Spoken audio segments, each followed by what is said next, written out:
This is exercise number 1 from sheet 8.1.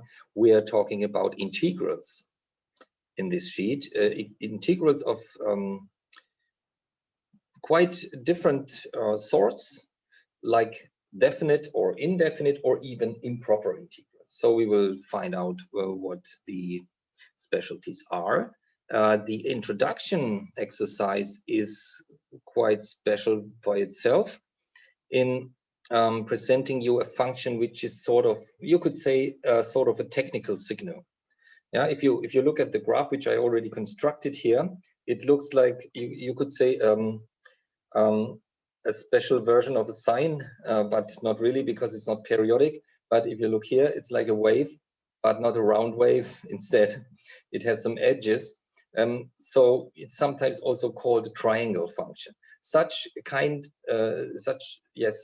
of signals are often generated electronically, as you may know.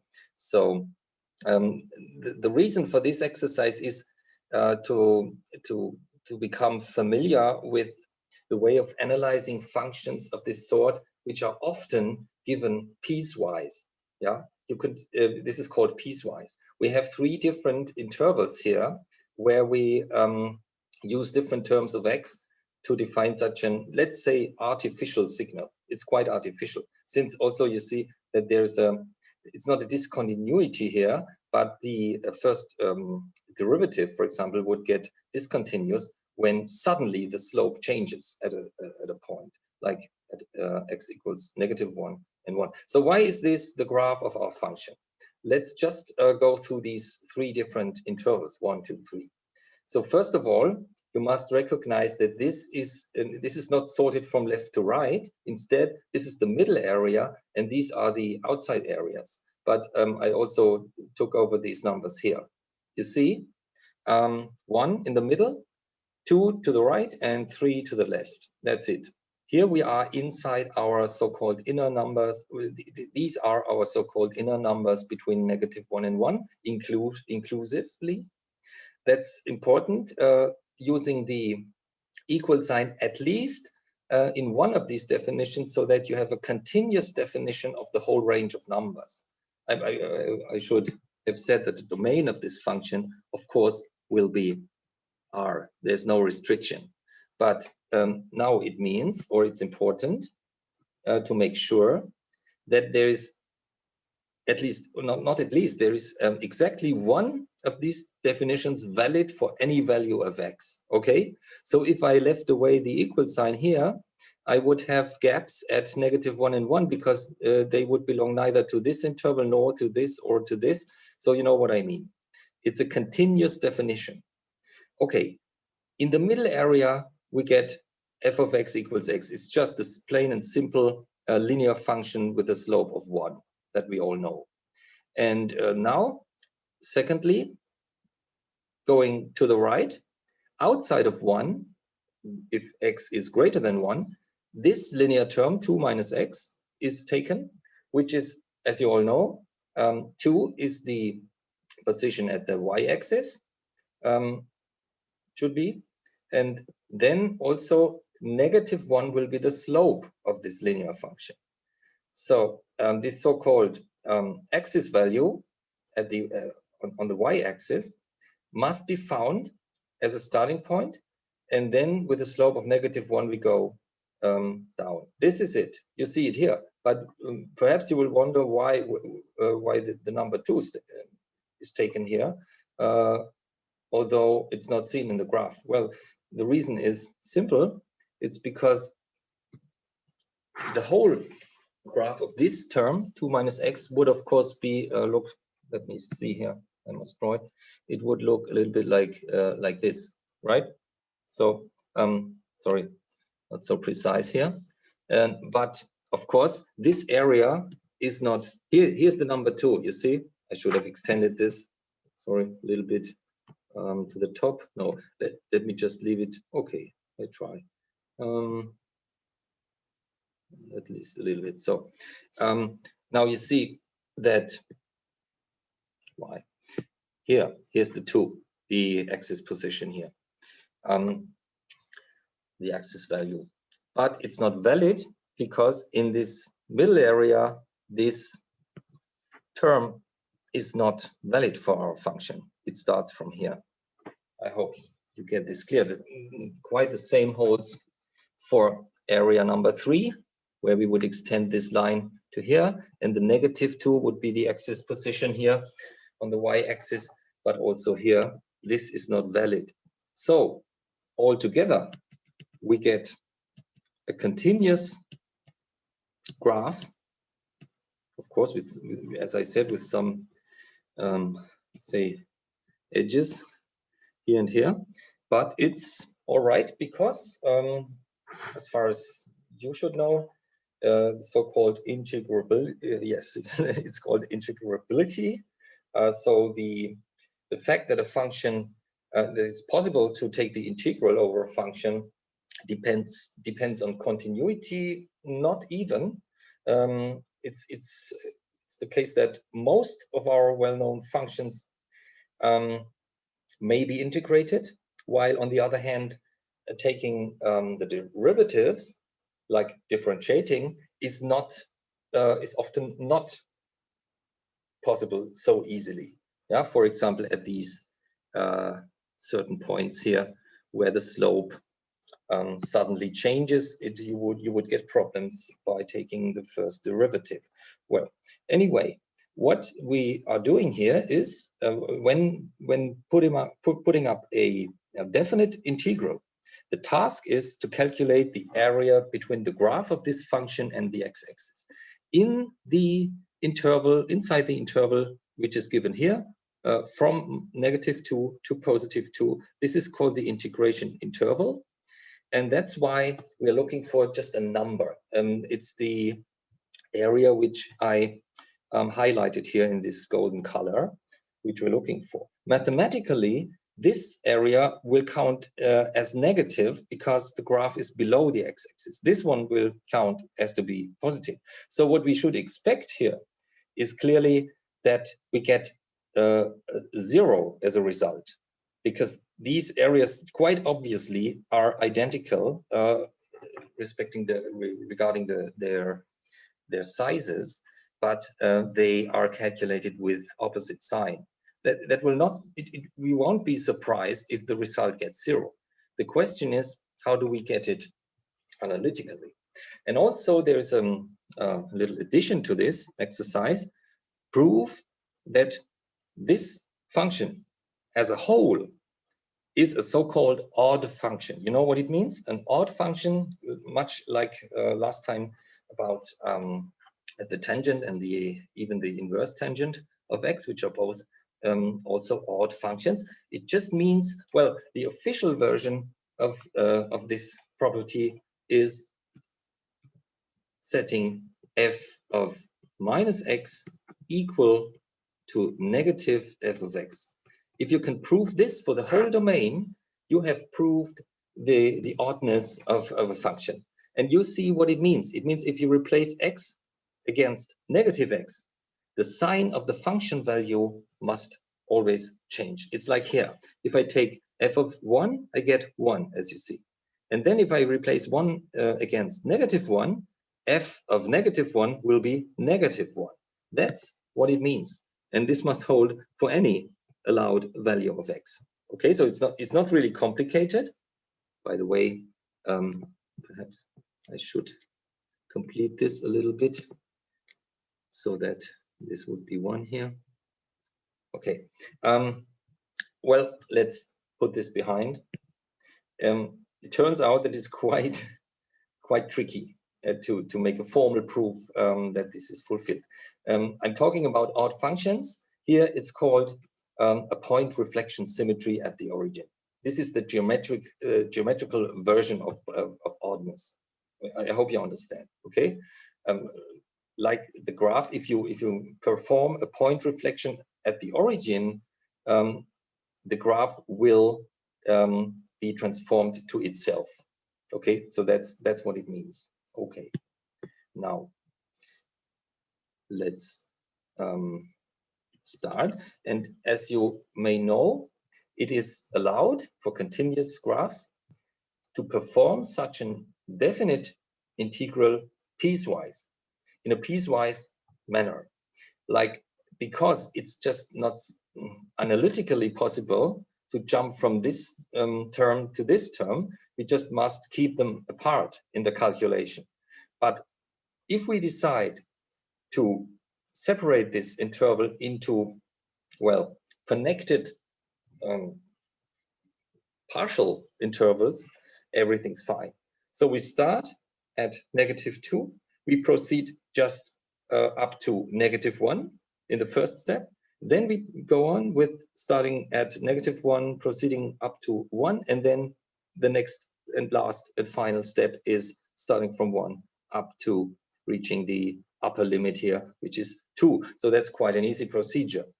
Now, let's you also know that integration means the opposite of differentiation. So that's a very famous fact proven in the fundamental theorem of calculus, of course, so that taking or calculating an integral or integral is also called the antiderivative.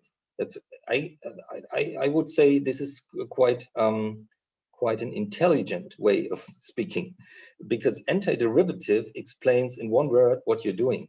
You are doing the same thing as when differentiating, but the other way around, okay, in the other direction. The result of such an integral in the indefinite case is also called the primitive function. Primitive, much the same as saying it's the antiderivative. So these two expressions also are synonymous to each other. Okay, so what's the integral from -2 up to -1 over this term? Here it is, you know, we're starting in area number 3 on the left here.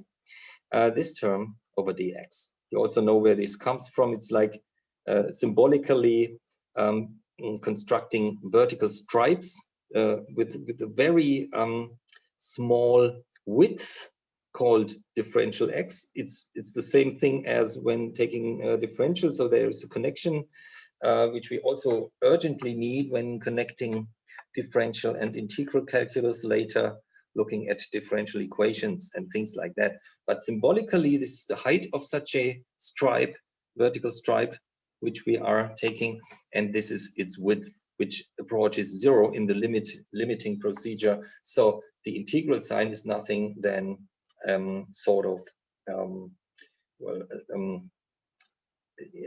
symbol, a replacement for the summation sign. The summation sign is what we use for discrete summation, while this sort of S symbol, like a capital S, invented by Leibniz, by the way, stands for a continuous summation of vertical stripe areas. That's behind, okay, behind the whole concept. Now, but formally, we just take the antiderivative, and then this would be the next step. But let's just proceed to the next interval here, the middle area, from -1 to +1. Now over x as a linear term, dx, plus third, this means interval number 2 here, the right-hand area, from 1 to 2, because we are in this interval now, in this middle definition of 2 minus x for x greater than 1, but our integration interval ends at x equals 2. That's why I just take 1 below and 2 above, okay? And then 2 minus x is the term, the integrand, dx. Okay, so now these are simple terms, of course, and we all remember that a constant gets a linear term when integrating.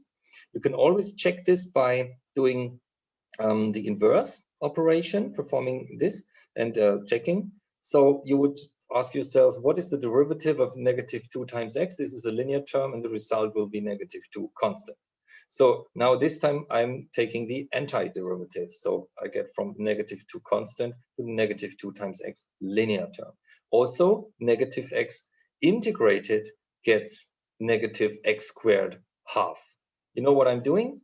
This time, the exponent is incremented by 1. So x power 1 gets x power 2. And then I divide by the new exponent. You notice that this is exactly also in a temporal sense, the opposite of taking the derivative. Because if differentiating here, I would say, okay, take the exponent as a factor, it cancels against here, 2/2 gets 1, and then decrement the exponent by 1, so x squared gets x power 1. Okay, differentiating in this direction and integrating in this direction. Please remember, for power terms, you have to firstly increment the exponent by 1 and then divide by the new exponent. That's it. Then we take these squared brackets in this case and denote the limits still from -2 to -1. And we go on here. X integrated gets x squared half, much the same method as here, this time positive. So, and sometimes also this vertical line is used instead of brackets. Personally, I use the vertical line if it's a single term. If it's more than one term, I put these in brackets, and then anyway put these limit values here on the right side. So we have to evaluate this afterwards. And also the last one, 2 integrated gets 2x, negative x integrated again gets negative x squared over 2. In brackets from 1 to 2, and now we have to evaluate. Using the fundamental theorem of calculus, we know that we have to insert the upper values first for this, you could say, so-called antiderivative or primitive function.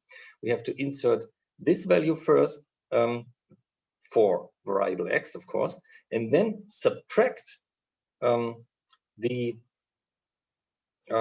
corresponding expression when inserting the lower bound for variable x.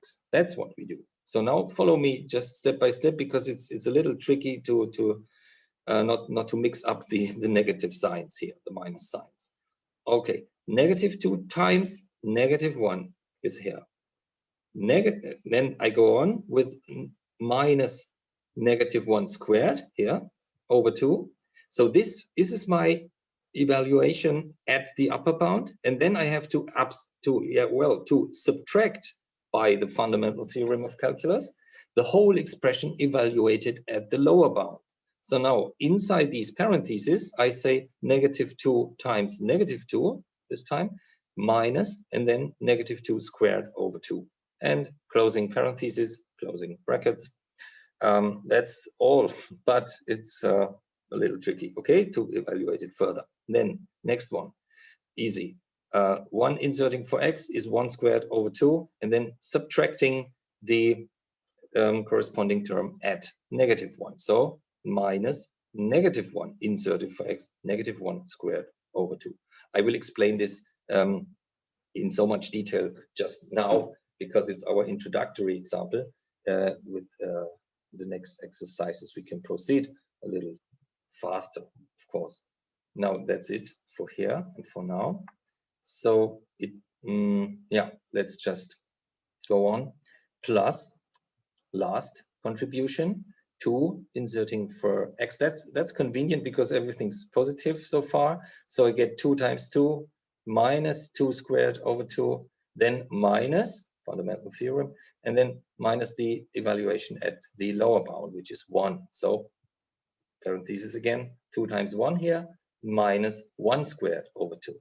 Now let's remove all the brackets and parentheses step by step.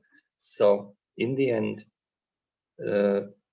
looking what remains, this is, if I multiply, I get +2. Here, the minus gets cancelled by squaring, so I still get -1/2. That's it so far. This is inside here, it's 4, but the minus is outside, so -4 has to be written. And then also minus gets plus, and also this negative sign gets squared away. So I really have a contribution of +4 over 2, you see? +4 over 2, which is +2. And then I can cancel these 2 against, let's do it this way. 2 plus 2 is 4, -4 equals 0. So they all together, they cancel, but it stays with negative 1/2 here. Okay. In the middle area, of course, we have no contribution. Look here. If you just regard this area between here and here, you will find that this negative area will cancel against this positive area mathematically. So that's quite no surprise that we get 0 here. But on the other hand, this one is negative and this one is positive. So that's why by now we get -2 for this area. No, it seems to be correct. No, -1/2, of course, would be too much. It's a little triangle here. Easy to see that it has an area of -1/2, right? And this one will get 1/2. But altogether, the sum will be 0 anyway. Well, let's see. Just a second. And now I'm here. So that's why this gets 0. And this is 1/2 minus 1/2 again, canceling this minus sign by squaring. And here inside it's 4. Look at this, it's almost the same as here, just with an opposite sign, quite reasonably. 2 times 2 equals 4, then minus 4/2, so -2, -2 again, and then minus 1/2, so it's plus 1/2. 4 minus 2 cancels again, and positive 1/2 stays. -1/2 plus positive 1/2, of course, gets 0. That was just the plain proof that actually this is an odd function. Well, this is not a proof for the oddness of the function, but since it's odd, we did expect the mathematical area between the graph and the x-axis to become equal to 0.